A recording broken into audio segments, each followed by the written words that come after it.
Good afternoon, everyone. My name is Linda Blumberg, and I'm the Executive Director of the Art Dealers Association of America. It's a pleasure to welcome you here today.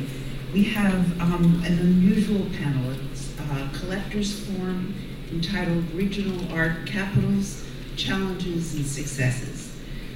We have a great panel, and I will introduce each of them before I turn it over to our moderator, Mayor Sabbatino. But before I do, I wanted to particularly thank AXA Art Insurance for their ongoing support of these collectors forums, and in particular Jill Arnold, who I think I saw back there. Many, many thanks. Now to our panelists. Larry and Marilyn Fields live in Chicago, but are well known in the international art world. Their collection numbers over 500 works, with from approximately 300 living artists and approximately 150 works mounted in their home. I saw the collection today, and let me tell you, it's spectacular. The collection is international in focus, with an emphasis on works involved with social and political issues. Both Larry and Marilyn are very engaged in Chicago's art institutions, Marilyn serving for 15 years, 3 of which she was president of the MCA's Women's Board, and Larry serves on the board of the MCA and Art ADAA. They are also active in other arts institutions in Chicago and around the country, and several social organizations as well. Welcome to both of you. Jill Snyder, on my left, has been executive director of the Museum of Contemporary Art in Cleveland, Ohio, since 1996. The museum has just in 1 year, just about, realized a new $35 million building project, which has gained international attention and acclaim. It was designed by Farashid Mousavi, and many people in Cleveland told me, and I have read, that it would this new building and new project would certainly not have happened without Jill's energy and driving focus. She's been called a visionary social entrepreneur, which I think is pretty great. As a museum professional for over 30 years, Jill has worked at the Guggenheim Museum in New York, the Museum of Modern Art, the Aldrich Museum, where she was the director, as well as curating, teaching, writing, and lecturing on contemporary art. In 2013, Jill was the recipient of the Ohio Governor's Art Award for Arts Administration. Congratulations. Elizabeth Leach, next to her, Jill, is the director of the Elizabeth Leach Gallery in Portland, Oregon. The gallery was established in 1981 and presents prominent Northwest and internationally established artists working in a wide variety of contemporary media. The gallery's mission is to create a dynamic dialogue between the local community and the global art world. The gallery participates in invitational art fairs, and Elizabeth has built significant collections for both private individuals and corporate clients. The gallery is a member, I'm proud to say, of ADAA. And now, our very own Mary Sabbatino. On my left, immediate left, Mary is a partner at the Gallery Lelong, a contemporary art gallery in Chelsea, New York. Under her leadership, the gallery has developed a diverse program of international contemporary and modern artists from the United States, Latin America, the Pan-Pacific region, and Europe. Mary has a particular interest in art from Latin America, and the gallery represents Alfredo Jar, the estate of Ana Mendieta, Sildo Meyelis, and the estate of Elio Otisica. Mary is an active member of the ADAA and is currently serving as Vice President of the Board of Directors. She also wrote the ADAA's first Code of Ethics. Mary serves on the selection committee for the Art Basel Miami Beach, the oversight committee for all the Art Basel fairs, and the Council for Elizabeth Sackler Center for Feminist Art in Brooklyn, at the Brooklyn Museum. She lives in what she likes to call the Regional Art Center Brooklyn, New York. Mary? Thanks, Linda. Thank you all for coming. So today we're going to talk about what are the particular challenges for those of us who work and support artists in what is not considered an arts center. And recently, I had the pleasure of having brunch with Jill, where we talked about this. And Jill brought up a very interesting point, which I will ask her to expand upon, where she said contemporary artists are the R&D of culture. And that she was working with businesses and organizations in her local community, from paint companies to colorists, to make that bridge between innovation, integration, and contemporary art. So Jill, could you expand upon that? Okay, I'll jump in. Thanks, Mary, and thanks for inviting me on the panel. So I think we were talking about this in the context of how you present contemporary art in communities where there's somewhat less of a extended environment that supports contemporary art. So you don't have a billion-dollar PR industry around you, you don't have proliferation of tons of galleries or huge number of collectors. And although Cleveland certainly has what I would call a fairly healthy ecosystem, when you're trying to expand your audience, which again in the context of talking about this topic, we've just opened a new museum and we in 11 months tripled our audience. It's pretty impressive. Our numbers were pretty low to start with, so I don't want to claim, it's enormous in number of people, but it's significant for us. And when you triple your audience, you then have to say, who are these people? Many of them have never come to see contemporary art before, and how do we continue to reach them and engage so that they'll come back and they've had an experience that is a positive one? So the area that really interests me, I think, for contemporary art centers, which gets to this R&D of culture, is that any community is going to embrace innovation. There's some platform in any community that's going to say, this is a good thing, we want to be innovative in order to move the community forward. So how do you build a bridge between what you do in a contemporary art center to what other sectors of that community see as value? And in Cleveland, it's an old manufacturing city which is really repositioning itself in the 21st century around global innovation in the medical sector and in other areas related to manufacturing, biotech. So if we can talk about contemporary art in the context of artists being sort of the R&D of culture, we can start building a bridge to thinking about innovation and creativity that helps shape the way you see the world in new ways and is advancing culture in new ways. And in particular, we're doing a forum at the end of October where we're bringing in one of the leading colorists in the country, Eve Ashcraft, with this express idea that by having her speak about color in the context of our new building, which uses color in innovative ways, and then having a summit, a business summit, in which we're drawing from broader sectors in the community of the built environment and product development and brand identity, areas in which color is applicable in a creative way. We're going to bring the business community in and look at this idea of color driven by someone who comes from the art piece of it. So, I think it's exciting. I think it's really an interesting adventure to try to engage new audiences. Thank you. So, this morning I was visiting Larry and Marilyn, and your collection really shows innovation. It shows innovation in artists innovating their own ideas. It shows your process in collecting art and supporting artists. And how do you, as collectors who have, you're really Midwestern, lovers of the Midwest, and how do you feel your responsibility as collectors relates to your particular community? And how do you engage a larger community in your collection? I think that we've all seen that Chicago has become, I think in the last, for sure, 5 or 6 years, has really become a city where people are gravitating to. And I think there are many reasons culturally.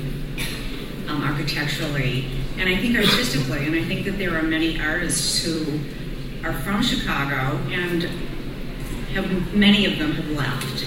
But you also have a core group that are now decided to stay here. And I think they all have a confidence that they can still succeed as an artist, bring people to Chicago to see their work, and yet we are regional collectors, but we're really international collectors. And we go all over the world, and it's wonderful to see these Chicago galleries, these Chicago artists who have decided to stay in Chicago, being exhibited all over the world. And I think that for Larry and I, we really get to know the Chicago artists, and we really have a relationship with them. And we enjoy showcasing them. We have a home in Colorado, and the past 3 or 4 summers we've invited Chicago artists to come to Colorado, and we've had parties for them to introduce them to other people and other collectors, and that's been a really positive thing. And I think that people now, more and more people are coming to our city, and they're enjoying the scene that we have here and learning about these Chicago artists and the Chicago galleries, and I think we've really become very significantly put on the map as a regional area that more and more people are coming to and experiencing and are impressed with what we have. I'd like to add on that what Marilyn said, and you look at art being a village and everyone's sort of developing an infrastructure to make it work, and I think Chicago, of course, has that in spades. But let's take it in terms of everything being art-centric around the artist, and what we have here is a factory. We have the Art Institute of Chicago and the School of the Art Institute of Chicago. And in the School of Art Institute of Chicago recently, whether it's in the visual arts, performing arts, or fashion, has really developed quite a core group of artists that come out of there. So that factory, and over time, the way the cycles work, there are people that are respected and found out from these schools, and whether it's Yale or RISD or whatever else, the Art Institute of Chicago School has really produced a lot of great people recently, and that's helped. Now it has to plug into the whole system, and the whole system's ready for it to happen. But I'll give you an example of an artist that we've collected recently, and that's Molly Zuckerman-Hartung from Corbett and Dempsey. Not only is she an artist in Chicago, but she teaches at the Art Institute. So it's sort of a full circle thing. So you have an ability for an artist to make money and keep doing her art, or maybe she wouldn't be doing it otherwise if there wasn't an institution where she could teach at, but allows that to perpetuate and to get to the point where art becomes respected, received well, and taken to a higher level. And as collectors, when you see this happen, you have a responsibility, I think, to show the art, tell people about the art, and let people see what's happening. Because in the past, Chicago, as a second city, was always looked upon as if you didn't make it, you couldn't make it unless you had to go to New York or the coast. And now you have artists like Theaster Gates and Angel Otero. These people are connected with Chicago. Now Angel and Rasheed Johnson have been out of the Art Institute School and moved on to New York, but we consider them Chicago artists, spreading the word in their artist education that's really grounded in the Midwest ethic. So emanating out of Chicago, I think, has developed into more of a national and now international field because of the spread and pull that the collectors of the world see what's happening here. I also think that these older artists, or who have been more established artists, like Nick Cave and somebody Judy Ledgerwood and Tony Tassett, they are now having a wonderful period of time in their lives as artists, and they're very, very well respected. And I think they've opened up the door for these younger artists to feel more confident to stay in Chicago, so that more and more people are coming here. They're going to be recognized also as Chicago artists, and they can teach here, and they can work here, and they can be appreciated, not just regionally, but nationally and internationally. So I think these older artists have really paved the way for that. Those that have stayed in Chicago, those that were in Chicago for many years and have decided to move on. I think Chicago is really getting this art-centric feel that it never had. Thank you. Elizabeth, could you speak from the perspective of someone who has nurtured the art community in the Northwest? And I've known Elizabeth and I have been colleagues for maybe 20 years. And it always impressed me that you worked with a core group of artists from your local area, and at the same time, you brought in artists. I remember you did an early show of Louise Bourgeois, one of the first shows of Anna Mendieta in the United States. other than us.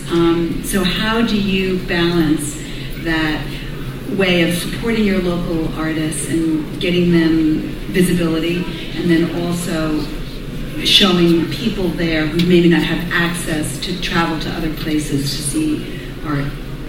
Well, thank you, Mary. Thank you for having me on the panel. I opened the gallery in 1981, and we didn't find enough art in Portland, so that was the beginning of bringing art in. And I think that, for me, I never looked at myself geographically, because if I think I did, I might have died. I mean, Portland's a beautiful place, and now everybody who's in their 20s and 30s wants to live there, and it's a place of opportunity.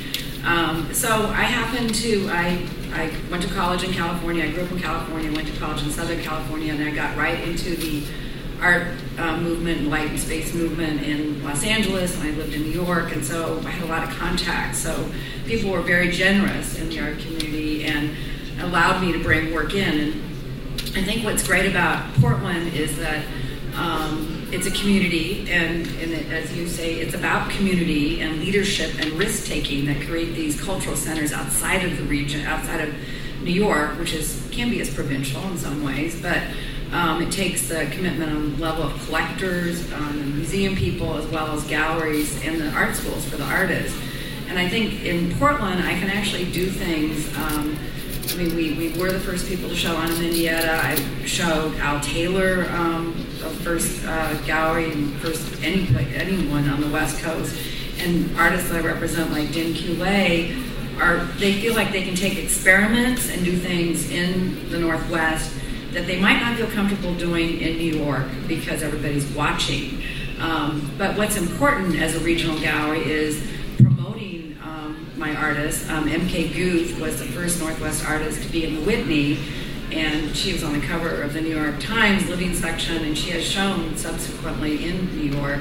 But it is about this export-import thing and creating the context. So my motto is essentially to create opportunity for the collectors I work with, for the artists, and also for my team that works with me, and for myself, because art's about curiosity, and if you keep on that trail, you're never going to get tired of looking and thinking and being innovative. And now there are a lot of things did start in my gallery. I did start the Portland Art Dealers Association. I started Portland Institute of Contemporary Art, and now the city's getting enough layering with more curators in academic institutions, which are critical, things, and there's another younger generation, YU Contemporary, and actually there's a show of Hosea McElhaney up that Sandra Percival just curated. So there's more density and and that's what is required. And hope with the generosity of collectors like Marilyn and Larry, in cities like Portland and Seattle that open their homes, that encourage other people to collect, and create opportunity for dialogue around art. And publications are the other ways, along with the art fairs, that I try to promote my artists and document what we do. Thank you. So I'm going to address a few questions to the whole panel, and also to apologize to all of you, because we really wanted an artist's point of view. And we asked every artist that Larry expected. We didn't ask Anello Otero. He was the only one we didn't ask. But we were unsuccessful at getting an artist's viewpoint. And I do feel that's a bit missing, because especially in a city like Chicago, which has such a history of artists, from the Imagists to Theaster working today, and stalwarts like Tony and Judy, that it's missing. So I'm sorry, and hopefully, we can feel them. That's true. That's also true. That's right, Linda. That's true. That's a very interesting point. All of them couldn't attend because they were installing shows in Berlin or Sao Paulo or other places. So that's a good thing, right? That's a good thing. So as one thing I picked up from the panelists is that places kind of rise and fall. Like, there can be a great time to be in Chicago, a not great time to be in Portland. Cleveland is reinventing itself, and that as an arts professional or an arts patron, you find yourself at a specific time and place, and things evolve. Do any of you feel that globally things are evolving so that there becomes a kind of monotony of culture that you can experience in New York, London, Paris, maybe even Hong Kong, a kind of corporatization of the world, and that the real culture becomes in smaller places, and that those places become kind of labs where the bigger cities, or you called Chicago the second city, I wouldn't, I think it's the first city, we can learn, I'm representing New York here, we can learn from you. Well, I'll jump in. I love what you were saying about risk-taking, because I think that that's a really important aspect of it, is that when you get outside of some of the political correctness and some of the hierarchy and infrastructure in these large cities, you can really sort of throw the whole thing wide open. And I think the artists feel that way, and the institutions have less outside pressure. But I'll give you an example of what you just said, and it was a really moment for us of surprise and pride. So the show that's on view right now, that is the ending our first year of being open, is looking at art in our region, which we broadened to extend up to Detroit and Pittsburgh and Columbus, really broadened to look at the sort of Great Lakes area. And our two wonderful younger curators did many studio visits to try to extract what they felt was something that defined the region. And they came up with this idea of making. That, the Rust Belt has this strong tradition of manufacturing and things that are built by hand. And in doing so, then they brought together artists whose work had a strong sense of process and making in it. Well, to our surprise, a couple weeks ago, Blauen Art did one of their weekly, in which they said, what's happening globally? And it was Asia, it was the Americas, it was Europe. And for the Americas, it was MOCA Cleveland's show on regionalism. And the person who wrote about it made exactly the point that you were just saying, that there was something about the authenticity of looking at a region and what makes it unique that seemed global.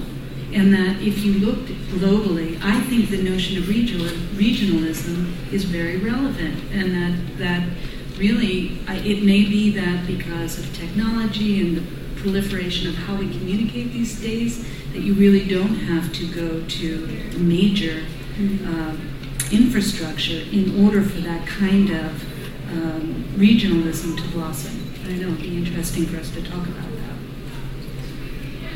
Well, I think it is important. What you just did is to pay attention to what's in the region.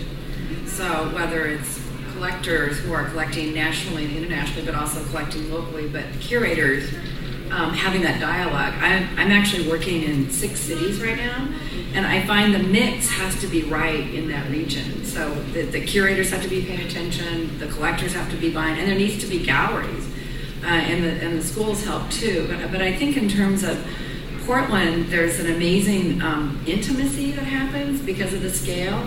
I mean, you can basically take the train from the airport and walk. I mean, so many Europeans love to come.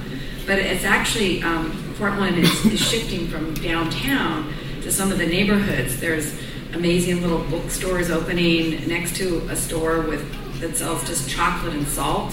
So there's experiential differences. I mean, I love going to New York, and I love coming to Chicago. There's distinct characteristics to each of those cities. But there is something that is incredibly sublime about Portland right now, I have to say. And also about places like Louisville, which I've spent some time. You just go to these small cities, and they're almost like towns in a way. And in Portland, a lot of people from small towns have moved there.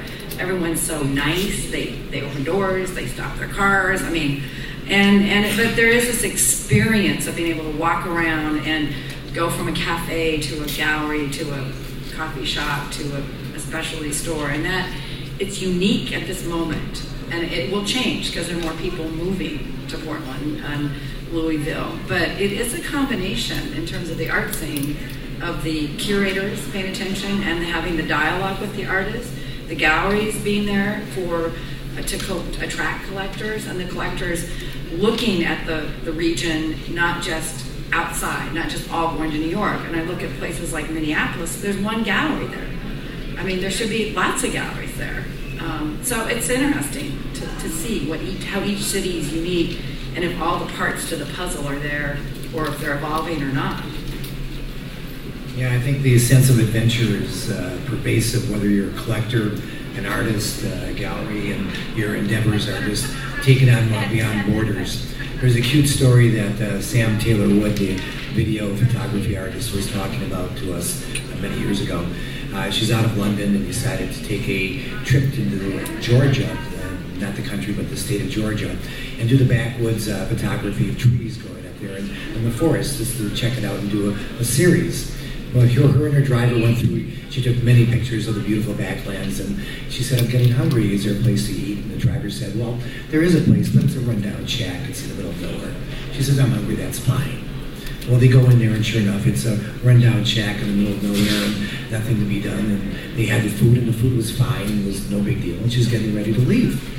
A guy comes up to her from the backwoods, a redneck-looking guy with jeans, torn t-shirt, and everything else, and comes up and says, ma'am, may I ask you a question? She says, sure. Is your name Sam Taylor Wood? She says, I'm in the middle of Georgia. You know me, Sam Taylor Wood? He says, yes, I am the artist, Sam Taylor Wood. He said, miss, you dropped your wallet in the bathroom. I'll give it to you. So, true story. But you just never know where it's going to come from there. But I think that sense of adventure opens up these stories and these opportunities that you just tell and you smile about it. Documenta, they did a sister city with Afghanistan, where you did Documenta in Kassel, Germany, and the sister place was Afghanistan, where you're going off into these far off places doing a project. So this risk taking and this going off and doing things and seeing what's happening over there. These artists are so important to the lifeblood of culture and what we do, because they're willing to show us the world and take these risks that we wouldn't normally do, and I think they embolden us to do that way in a collecting, if not other way. And I think Elizabeth made a very good point. I think you were saying Minneapolis. You know, it's an amazing city. The Walker, the Galerie have been there forever, but there is a problem. There is a disconnect. There aren't a lot of great contemporary galleries. And there are some amazing collectors in Minneapolis. And I think in Chicago also, there are unbelievable collectors. And for a long time, there really wasn't a huge art scene here. And I think the more and more that the artists felt, and I keep using the word comfortable, confident, to stay here and realize they can still make their art, they can still exhibit all over the world, but they're comfortable and confident staying here, then the collectors started noticing these artists and started supporting these artists. And the more the collectors started supporting the artists, the more the galleries started looking at them. The more people started coming to Chicago, the more the MCA and the Art Institute started supporting these artists. So it was sort of a domino effect. So in Chicago, I think it's really been a wonderful renaissance, because the artists have decided to stay here.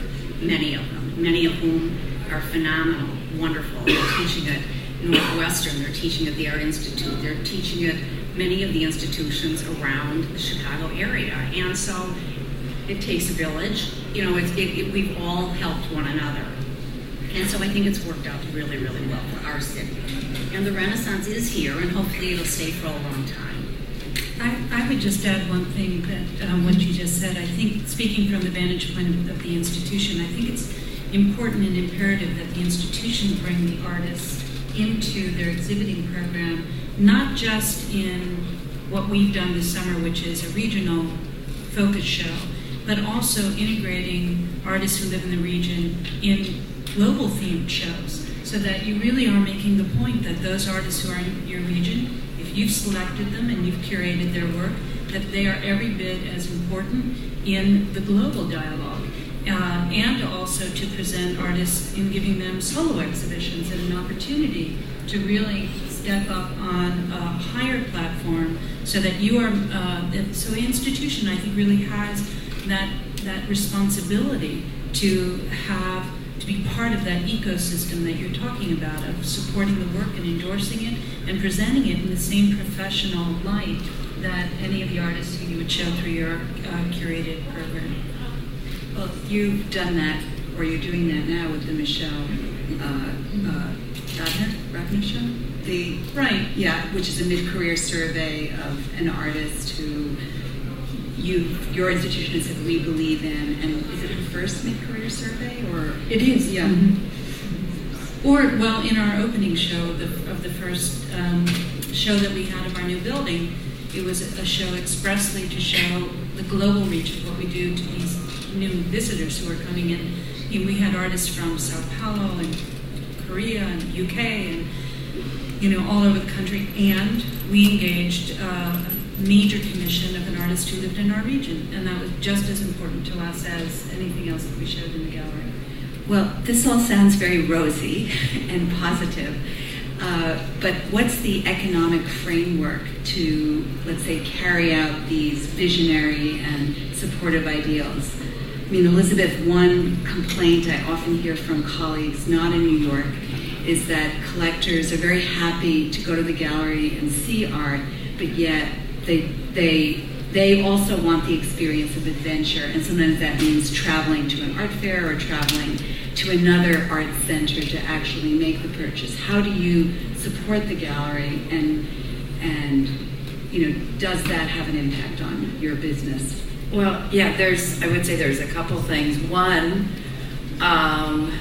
there's a dissolving middle class in our country. In the art world, we reflect what's going on economically and socially. And so, you know, a lot of my artists are mid-career artists, and, you know, I would sell 3 or 4 pieces by them a month. Now I might sell 3 or 4 a year, and I'm not alone. I mean, this is a huge issue.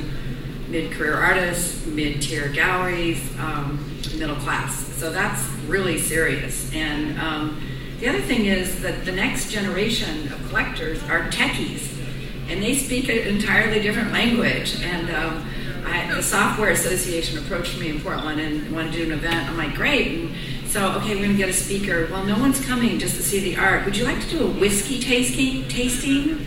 I'm like, a whiskey tasting in my gallery? No. and so there is this issue, particularly maybe on the West Coast more than, I don't know, but that's really the next field of income. So that's a challenge. There's a conversation of vocabulary that's different in that generation. And then, yeah, there's collectors that get wooed by the art fairs and want to go to New York to buy, and my answer is I take them.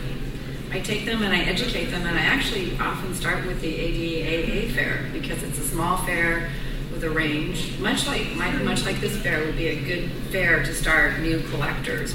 So they come and they see quality and they get it. They don't want to buy bad art anymore, which is my goal.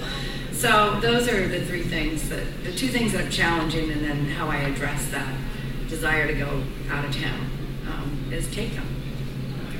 I think density is an issue in a city like Cleveland. If there needs to be more collectors, and for artists who live there, at a certain point, the collectors will say, well, we already own one by that artist. So you sort of quickly deplete the number of collectors who are going to continue to buy the same art. So how can an artist have a viable career if the number of collectors are not, that broad? Yeah, I think in Chicago, for instance, there's a need for culturally to be involved in certain institutions. If you're going to go on a board, let's say you're a techie who's made some money to be on a board, maybe you'll be in the Art Institute or MCA, maybe you'll be on a hospital board, maybe you'll be on one of the performing arts boards. And once you get a foot in the door with some of these people to do so, then they get their appetites wet for the visual arts to collect and so forth. The techies of the West Coast and so forth, they work 100 hours a day or a week, whatever it is. They don't have time to get totally involved, and I think that's a problem because if you're not immersed in that thing or have a little bit of a whetted appetite, they're just not going to get involved at all until there's a tastemaker out there. Like if you're a Brad Pitt collecting art from the Hollywood scene, maybe more of the Hollywood actors and actresses or young would start collecting and use them as a role model. in doing so. I think the techies where the money is right now is slow in coming, but once you cross over, the Groupon people in Chicago have done a great job of crossing over, becoming avid collectors, and I think they're role models for getting involved in institutions, and it does happen. But art's always going to be involved in culture, and in every city you're in, you'll find people. I don't know the density factor, which is always a worrisome situation, but art will live, and it will always be something that people want to have and show that they have money, but you want to have culture too. We have some wonderful collectors from different regions in the audience. Friends from Kansas City, friends from Colorado, and we have great Galerie from Chicago, Corbett and Dempsey. So I'd like to open, I'm sure you all have questions and great things to say. I'd like to open the panel, I'd like to open questions from the audience.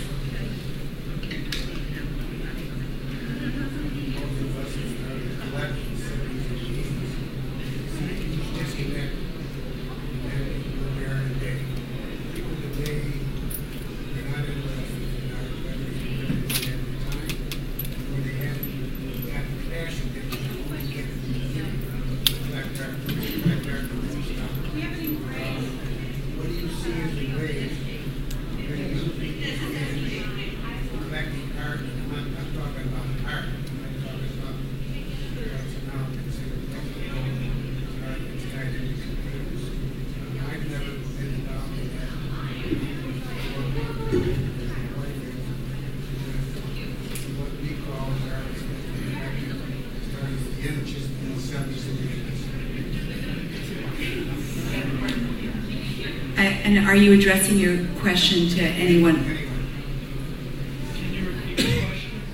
I think I'll rephrase this question. That what can you? They're collectors who started in the 70s and 80s. They feel people aren't as interested in art, and what can we do as arts professionals to engage a younger audience in the interest of art and collecting? Well, I actually am going to have a whiskey tasting. I was approached. I mean, this is a joke and not a joke. Okay, so I was approached by a friend who works with young lawyers, associates who are making several $100,000 a year, meaning they're single and they have some extra cash. And she said she wanted to do an event at the Gallery, and but she didn't think it would be enough to have art, even if I got the artists to talk about the show.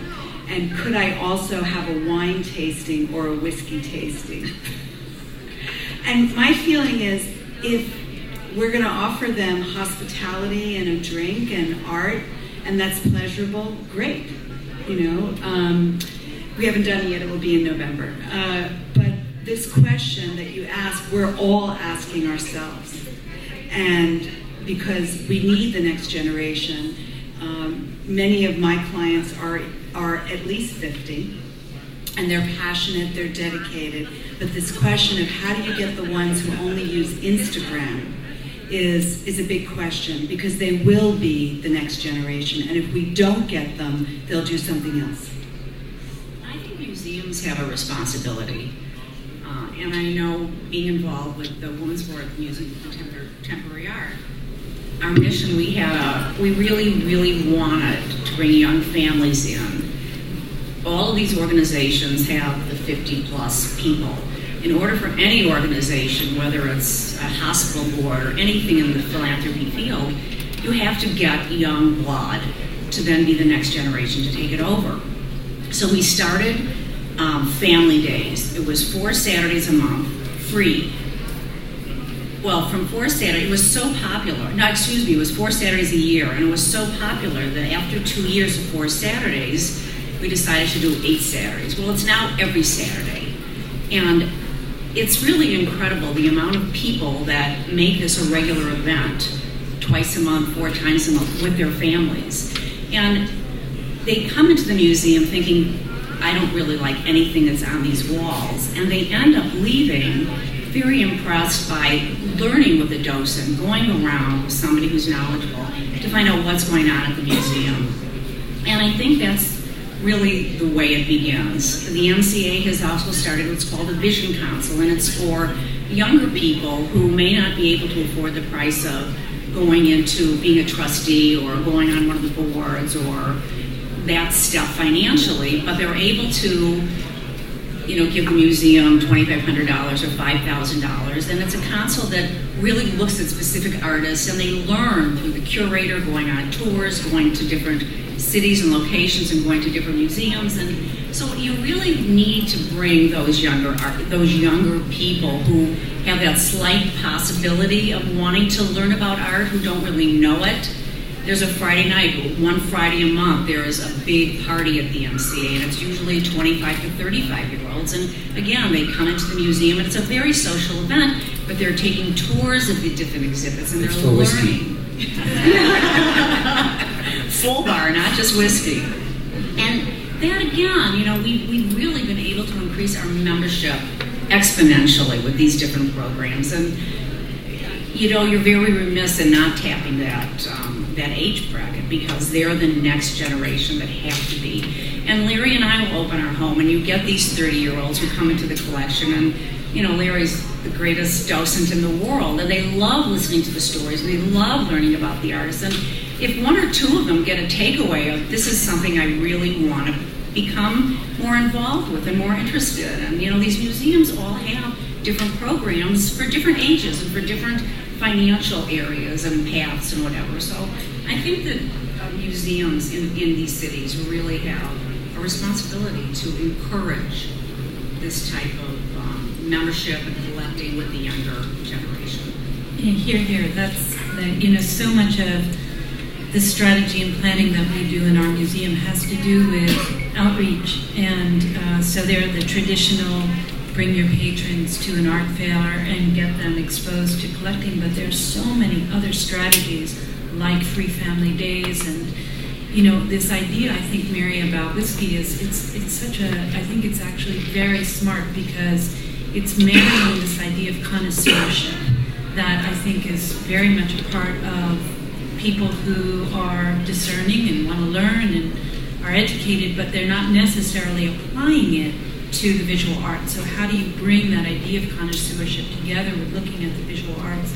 And to your point about younger generation, I think a big area for museums is in technology and understanding the technology, and I don't. And that's why there are young people on my staff who are under 30 who are thinking about strategies that have to do with social media and how you're using your cell phone when you come to the museum and how that becomes a vehicle, because that's really a very important, it's a new language, and being fluent with it and understanding how you use it as a form of engagement is really an important part of how you are making that engagement. And to your point, Elizabeth, I think this idea of intimacy, to me, is an extremely important one. And one of the values of being in a smaller city and a smaller, more modest scale institution is that I think intimacy is a really important part of social engagement.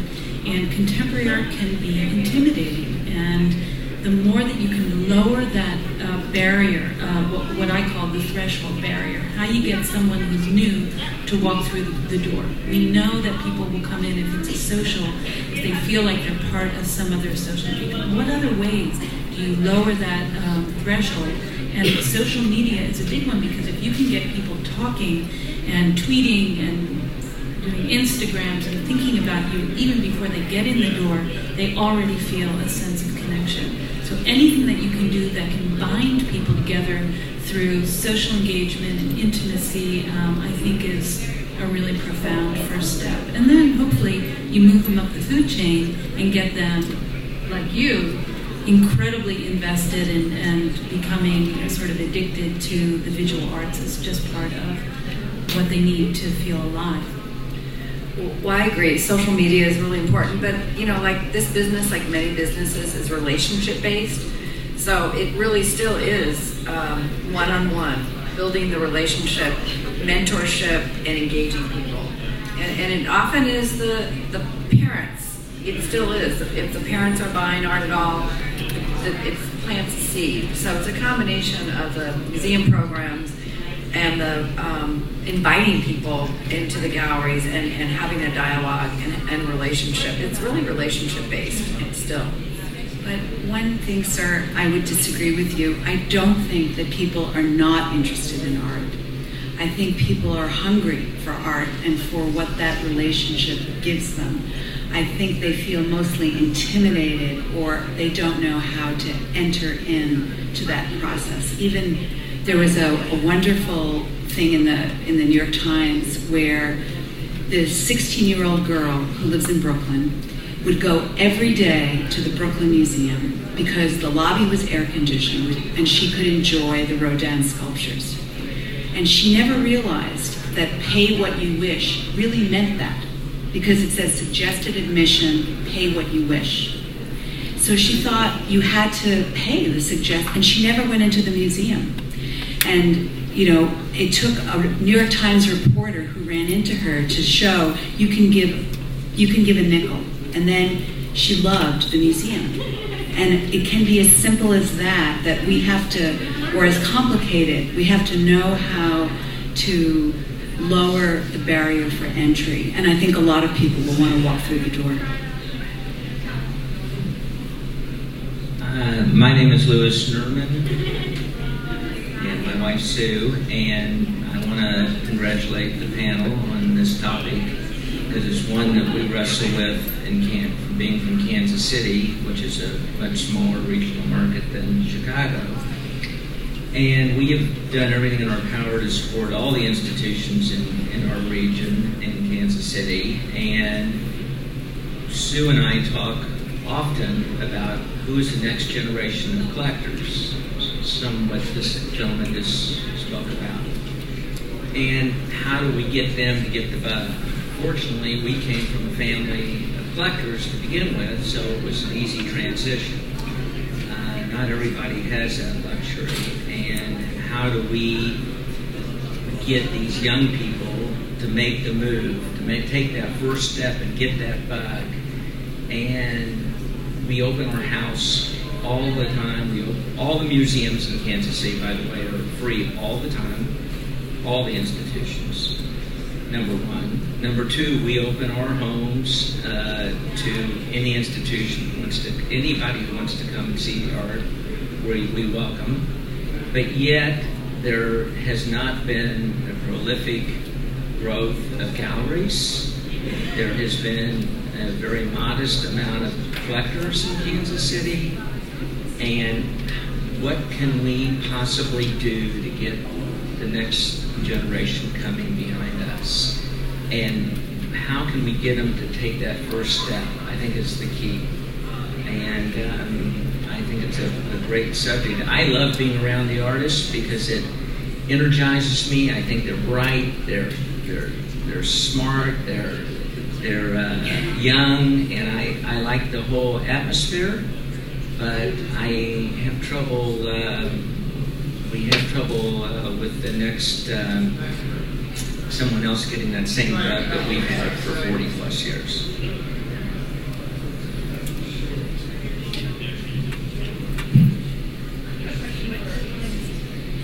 For Larry and Marilyn, I always love hearing about collecting couples and how you go through that process of the decision and what you buy. And I think we had the pleasure to be at your home last year, and you have so much in a shorter amount of time. How did you go through that process of what to buy? Without getting divorced? Or what not to buy? Well, we both are, ravenous collectors. We both see things we like and we have a discussion. I think it's all about the conversation and dialogue, because it's just juicy stuff you sink your teeth into. So we both try to find out what we like together and give each other latitude in what their decisions are. Usually. I'd like to go back and address Lewis's comment again. I think whether you're collecting in the 70s or 80s or now, I think you're a scene stirrer. I think you're looking at what's going on in the scene then, what's going on in the scene now. I think you want to be sort of hit with it and seen something different that's out there that maybe not everyone's doing. So part of it's an alternative choice that you make, because that's what's sort of happening now. You want to see the new wave, if you will. And I think whether it's giving whiskey tastings or so forth, the tastemakers and the scenesters are always looking for the idea of being a person with culture and taste that people will look up to. I collect this, I'm at the scene, I'm wearing this clothes. And I think the more you have in that equation, the more people will come out and be there, and they can be leaders of their peer groups and create this whole idea of, well, he's doing it or she's doing it, they're collecting it, they're doing that. We should do it too. And hopefully that just spreads. It's sort of a subtle process, if you will. It takes time. And then maybe there's only X amount of percentage of population that's ever going to go to the museum or so forth. And whether you can up the ante like you can in Cleveland, it's a tough challenge. It really is. But I will tell you that the collecting aspect of being out there, it's not being in front of your computer anymore. You're out there going to galleries, going to museums, and seeing people and getting engaged in this stuff, as opposed to sitting home and I'm tired, I'll watch TV or something. So that's the thing. If you get past that point, get people out, I think you're getting to where you need to be. I would add to that to your point, I'm remiss if we just talk about engagement strategies without talking about the artist, him or herself. I think, in my experience, nothing substitutes for the excitement of someone really connecting when they hear the artist speak. And so I think a primary responsibility of the institution is bringing the artist in front of the public as much as you can. And for us, that means having artist talks or having art. We do more and more with artists in residence, where we're really bringing an artist in for a length of time and having that exposure and connection with the community. And then through technology, being able to preserve their voice through making videos of them talking about the work that's presented during the run of the show, or these podcasts that you can access on the cell phone. But I do think that there's something magical and special about the artist speaking about the work that can really make that spark happen. I have to agree 100%. And I think that's one of the greatest things for Larry and I. Collecting these works of art that we have, and then getting to meet the artist, and then getting to know the artist. And that really makes it so personal. And when you find out what's in the heart of the artist as they're drawing or sculpting or doing the video, it just makes it so much more a part of what we love, what we believe in, and it really helps us understand more about the art process. And it's a lot of fun when you have people come over, and so many times you can look at a piece of art and you immediately look at it and say, I really don't like that. But if you can hear somebody talk about it, and you can understand where the artist is coming from, and you feel the passion of the collector who then translates the passion of the artist, it really takes on a different meaning, and you get to hear the story. And more times than not, the person who looks at that piece of art and says, it really has no appeal to me, once you get into the dialogue and you hear the whole thing, it transforms the piece exponentially. Well, if it makes you feel any better, I think the commitment from the Nerman Museum to young artists has stimulated some collectors in Kansas City. I've met some younger collectors that were very stimulated by that commitment and by your curator, who spent a lot of time with them. They were trying to get other people in their age group to be involved. It's just an ongoing process, but it has made a difference. Everything begins, truthfully, with somebody ultimately writing the check. And, the galleries can't survive, and the artists can't survive on a regional basis unless somebody buys something. And it's hard for these young people to write that first check, I believe. And I will speak to what Marilyn and Jill just mentioned. Last Sunday, I'm not sure how this happened, but the University of Kansas in Lawrence had James Turrell speaking. They filled the entire auditorium. They podcasted to another auditorium, filled it, and then it was standing room after that. And this is at 11 o'clock on the college campus on a Sunday morning. And I agree with you both that hearing James Turrell speak about his holograms and what he does with light, you had to be motivated. It was just fabulous. And to see this many young people come out think some were coming home from their dates the night before, but they, by the looks of them, but they still made it to the lecture, and it was great. So I agree with you both. I think that's a great way to motivate people to take that first step.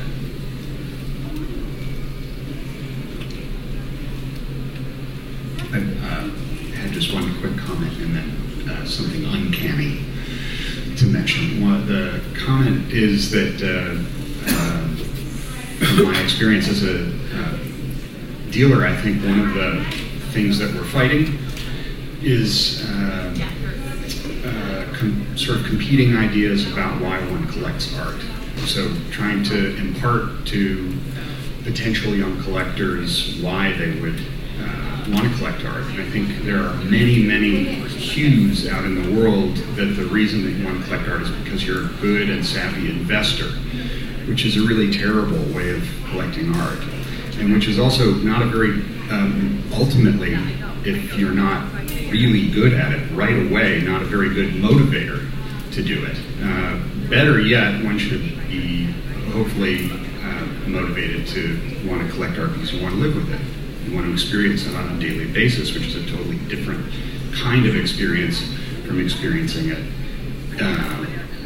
for a short period of time. You kind of then hopefully experience museums in a different way, because if you live with it, you realize that it opens up more. If you have it at length, then you want to spend more time in a museum in front of something. So it's, I think, finding ways to encourage people to imagine different reasons than the ones that are presented daily, motivations for collecting art. So that's just a comment, but I'm really curious to hear if anybody else thinks that way. But I want to mention one uncanny thing, which is at our gallery we have a whiskey tasting this evening. Honestly, David Nolan and we have a whiskey tasting. But I want to mention, since it's an intimate enough group, I can invite you all. It's at 7 o'clock. And we're going to have Ireland versus the United States. David Nolan is Irish. Jim and I are true blood Americans. So we're going to see whether it runs one way or the other, but you're all welcome. Mary, we have an artist from Minneapolis that would like to say something. Two birds with one stone, huh? We would be very, very fortunate in Minneapolis. I'm sorry, I'm Lisa Nankivel, I'm a painter, and I never considered that I would have a living that I would make from collectors in Minneapolis. My galleries are in New York and Chicago.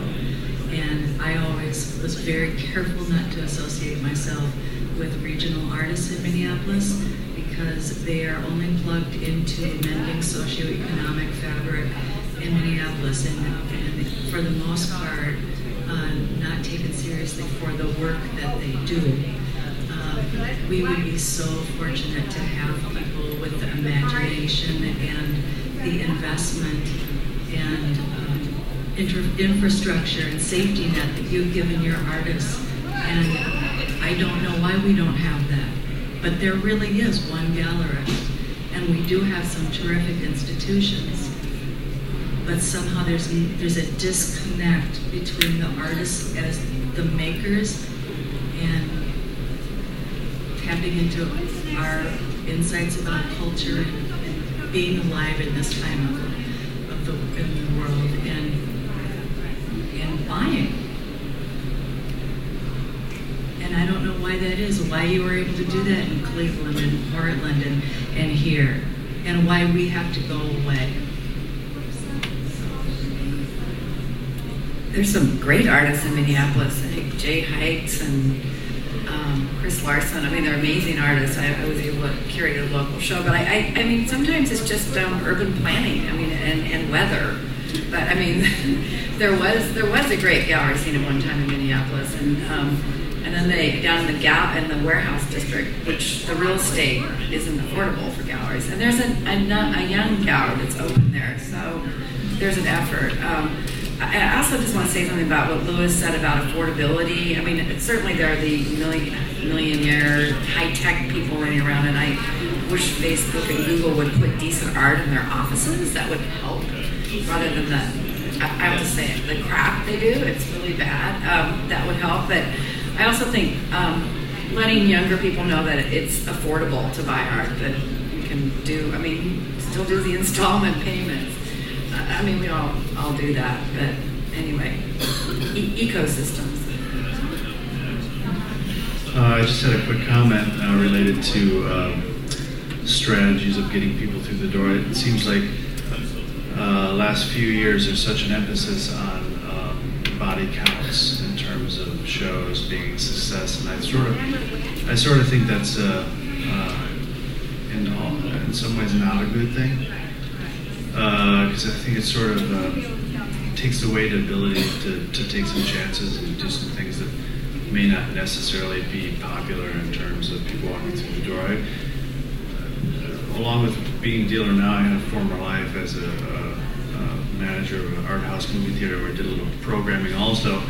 And what I sometimes thought in my head is I knew a lot of these programs were going out into the world to people who weren't nearby the theater and couldn't come see the films. And some of those programs I put together were not necessarily popular, but I knew there was people in London showing the program to their friends and saying, look what they're doing in Chicago. Isn't this amazing? I think that has to be a little bit of a part of it, as opposed to people in the neighborhood coming down and filling up the theater, and that actually equaling a success. Now, I don't really know how that really translates into some kind of real usable ideology, but I just think thinking too much about clicks of people coming through the door, I think can sometimes just get us into trouble. So I think, I don't know what to do about that, or what that really means. But still, don't you find it depressing when sometimes your artist does a fantastic show and there isn't much attendance? It's so demoralizing. And I would imagine at a museum it's even worse, because you've got this huge structure and you've given that slot and all your curators fought for that slot and there's no audience. I mean, for me, I find that so demoralizing. I love traffic. I think that's true, and I think we've all probably been part of some personal experience. I mean, John and I were at the Hideout DJing the other night. We had one person in the room. It was Josiah McElhaney, and it was one of the greatest DJ sets we've ever done. And it didn't have to. If it would have been packed, it would have been great. But somehow it was just the three of us. And if we've all gone to a movie by ourselves once and walked away, and somehow us four or been somewhere by ourselves where somehow a concert or something where there's only a few people and there's some chemistry in the room that's more important than every seat being filled. Now, this gets into like you can't quantify this or anything like that, but I would just say that is important, and we can't lose sight of that. Even when we're working towards going against it, we know that is also important, and can, you know, people see ads for what's going on in here and they can't make it, but they're excited. They see an ad in Art Forum of a show somewhere they can't get to, but I've done it. I've stared at that ad thinking, oh man, what an amazing show that looks to be. I won't make it, but I know this. I'll remember that gallery. I'll remember that artist, and maybe that brings me forward. This is all abstract stuff, but I just thought. But in reality, museums are businesses. And the question is, you have to create a sustainable model that has the right balance between being able to take those risks and also being able to get the revenue to balance it out. So I think a key is not to have your exhibitions be considered the sole driver of attendance, because then you're really going down a path that can be troublesome. And so you really have to balance the whole notion of, you really talk about experience. We talk about our museum being about art, architecture, and experience. And so if you can drive programming that's about experience, whether it be a family day or whether it's a social event or something that has to do with parallel activities, or you're drawing on a popular, another cultural kind of collaboration, sure. You protect your exhibition program from being measured and evaluated by that Right. I say that, but on the other hand, if you have an exhibition program that's so esoteric and it's not meeting your audience where they are, there's something wrong with that picture too, because you are in the service of your public. And so I think it's a very fluid dialogue. It's sort of call and response, and you have to feel your way through it, especially when you have grown like we have with new audiences and trying to strike that balance. So we're, it's an experiment. But I hear you. I don't envy you folks who have to think about those things every day. It's definitely probably is a challenge. Well, I think that I want to say one thing again about museum responsibility. And speaking to the artist from Minneapolis, I know that in Chicago, the Museum of Contemporary Art, it was called 12 by 12. It's not 12 by 12 anymore. But what it basically is there's a space in the museum, and once a month, it was once a month, I think now it's quarterly, there's a Chicago artist who exhibits their works.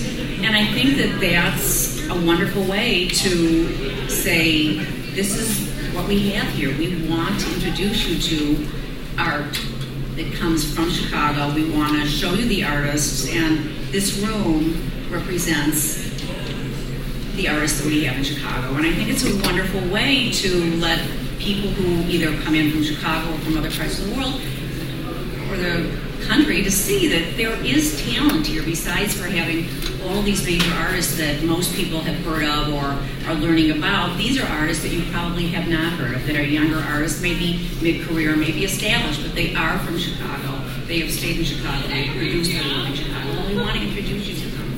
And I think that's another responsibility that a museum has. When there is local talent, show it off. Let people see what's available in your city, in your region.